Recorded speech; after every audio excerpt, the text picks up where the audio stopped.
ମୁହଁ ଗୋଡ଼ିରେ ପରିପୂର୍ଣ୍ଣ। ଆରେ ଆରେ ଏ କି ଆଶ୍ଚର୍ଯ୍ୟ କଥା! ଗୋଡ଼ି ଚୋବେଇବାର ତିକ୍ତ ଅନୁଭୂତି ମୋର ଅଛି। କିଛି ଦିନ ତଳେ ମୁଁ ଆରାମ ଚୌକିରେ ବସି ଝୁଲୁଥିଲି ଆଉ ବଡ଼ ଆନନ୍ଦ ପାଟିରେ ଚଣା ପକାଉଥିଲି। ଚଣା ଚୋବେଇବା ବେଳେ ହଠାତ୍ ଗୋଟିଏ ବଡ଼ ଗୋଡ଼ି ଜୋରରେ ମୁଁ ଚୋବେଇ ଦେଲି। ବିଜୁଳି ପରି ମୋ ମୁଖରେ ଯନ୍ତ୍ରଣା ଖେଳିଗଲା ଏବଂ ଥୁ ଥୁ କରି ଚଣା ସବୁ କାଢ଼ି ପକାଇଲା ବେଳେ ସେଇ ଗୋଡ଼ି ସହିତ ମୋ ଦାନ୍ତର ଖଣ୍ଡେ ଭଙ୍ଗା ଅଂଶ ମଧ୍ୟ ବାହାରି ପଡ଼ିଲା। ଅନେକ ବେଳ ପର୍ଯ୍ୟନ୍ତ ମୁଁ ବହୁତ କଷ୍ଟ ପାଇଲି। ମୋ ଯନ୍ତ୍ରଣାର ଉପଶମ ବି ହେଲାନି।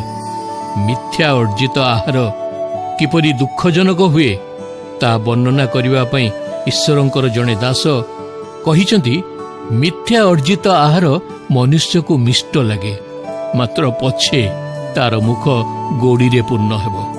ପାପର ପରିଣାମ ଭୋଗ କରିବାକୁ ପଡ଼ିବ ନାହିଁ ବୋଲି ଯଦି କେହି ଭାବୁଥାଏ, ତାହେଲେ ତାର ଭୁଲ ଛଡ଼ା ଆଉ କିଛି ନୁହେଁ। ଯେଉଁମାନେ କ୍ଷଣିକ ସୁଖଭୋଗ ଓ ଆମୋଦ ପ୍ରମୋଦ ପାଇଁ ଲାଳାୟିତ ହୁଅନ୍ତି, ପରିଶେଷରେ ସେମାନଙ୍କର ମୁଖ ଗୋଡ଼ିରେ ପୂର୍ଣ୍ଣ ହୁଏ।